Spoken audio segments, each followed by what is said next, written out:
Olá, meus amigos! E aí, tudo bem com vocês? Na videoaula de hoje falaremos sobre um dos tópicos mais importantes da termologia, a calorimetria. Dividiremos essa aula em 3 blocos. Primeiro bloco, falaremos sobre os conceitos de temperatura, calor e potência calorífica. Segundo bloco, estudaremos o calor sensível e o calor latente. E no terceiro bloco, falaremos sobre o princípio das trocas de calor. Então, vamos nessa! Para conhecermos todos os aspectos da calorimetria, primeiramente vamos revisar os conceitos de temperatura e calor. A temperatura pode ser definida de duas formas, microscopicamente ou macroscopicamente. Microscopicamente, sabemos que toda matéria é dotada de átomos e moléculas. Esses átomos e moléculas, essas partículas, estão sempre em movimento a uma certa temperatura. Quando aumentamos a temperatura do sistema, o que acontece é que essas moléculas ficam mais agitadas. Por isso que podemos dizer que a temperatura é a grandeza física que mede o grau de agitação térmica das partículas de um sistema. Essa é uma definição microscópica.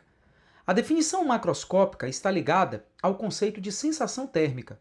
Observe esta situação, onde nós temos aí uma moça com a mão na água fria e na água quente.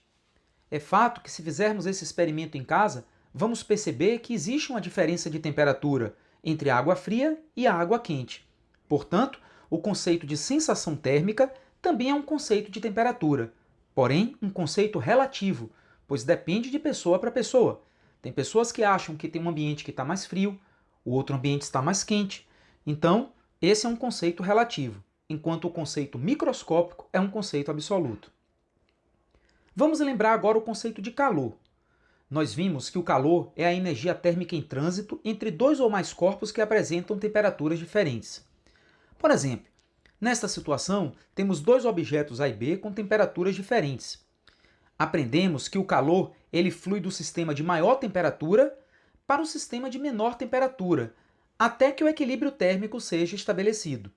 Esse é o conceito de calor, uma energia térmica em movimento. É por isso que não podemos dizer que o corpo tem calor, porque o calor é uma energia que transita entre os corpos e não uma energia que fica no corpo. Agora sim, vamos começar a estudar o calor. O calor pode se comportar de duas formas. O calor sensível, que é o calor que provoca a mudança de temperatura nos corpos, é o mais comum. Quando a gente coloca, por exemplo, uma panela no fogo, a gente percebe que a temperatura do alimento aumenta. Portanto, o calor que o alimento está recebendo é um calor sensível. Então, calor sensível provoca mudança de temperatura nos corpos. Mas será possível um objeto receber calor e não alterar a sua temperatura? Sim, isso é possível.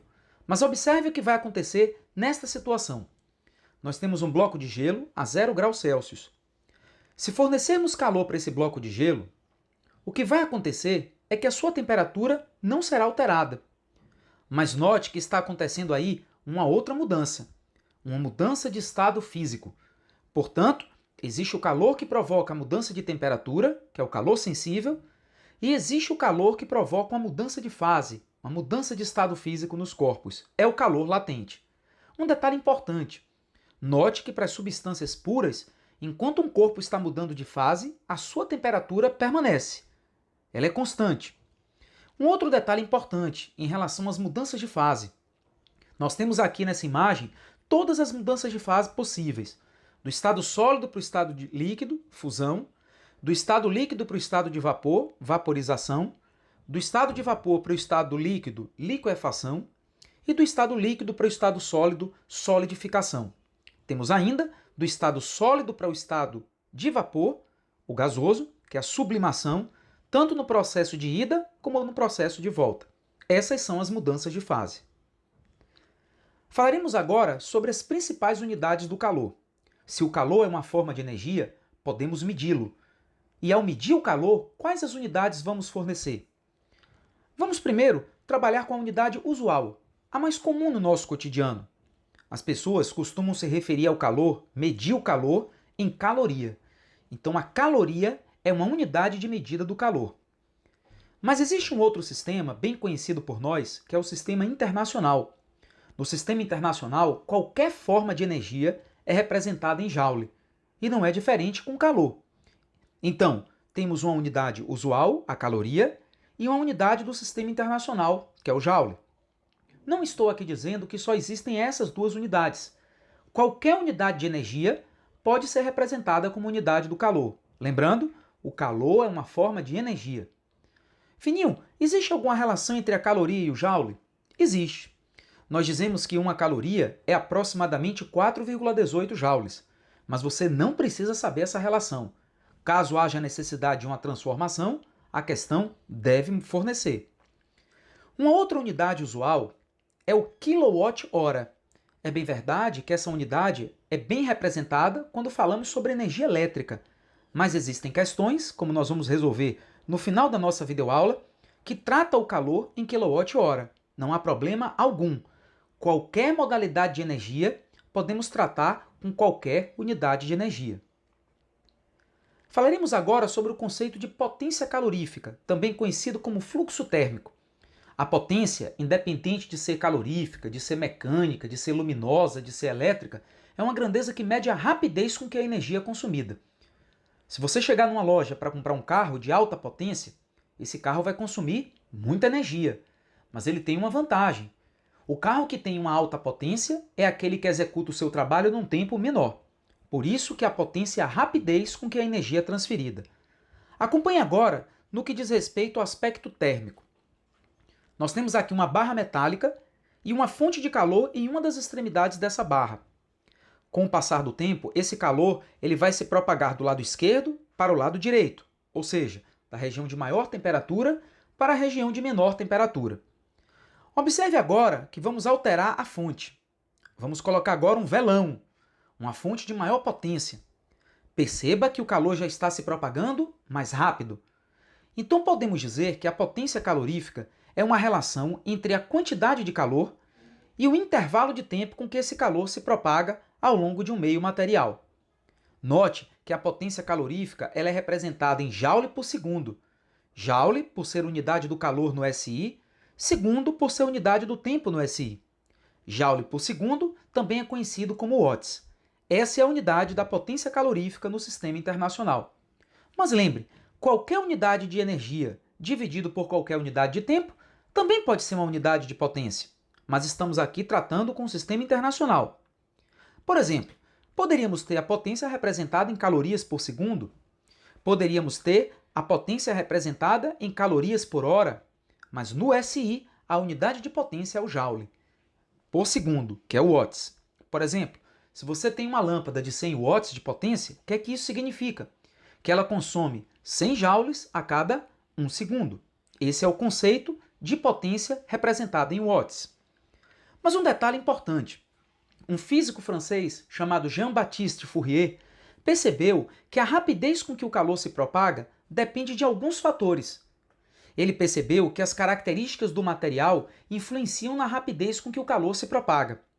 Note que vamos manter agora a mesma fonte e vamos analisar alguns aspectos dessa barra.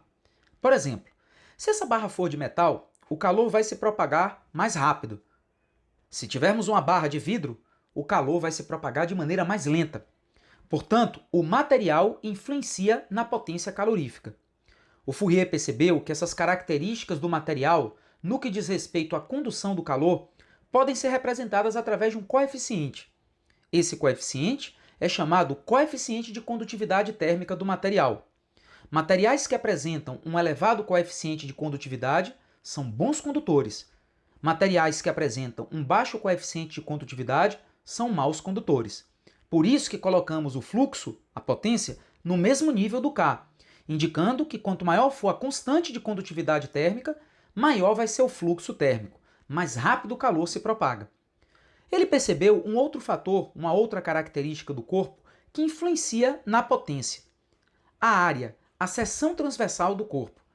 Note, se estivermos num ambiente onde a temperatura está muito baixa, naturalmente que a gente costuma se encolher. Por que nós nos encolhemos? Para diminuirmos a área.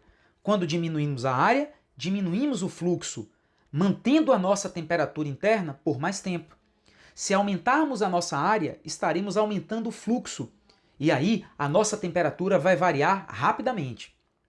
Um outro aspecto percebido por Fourier é que a diferença de temperatura entre os extremos, onde o calor se propaga, influencia na potência térmica. Quando a gente tem uma diferença de temperatura grande, a gente tem uma maior quantidade de calor se propagando, portanto, um maior fluxo.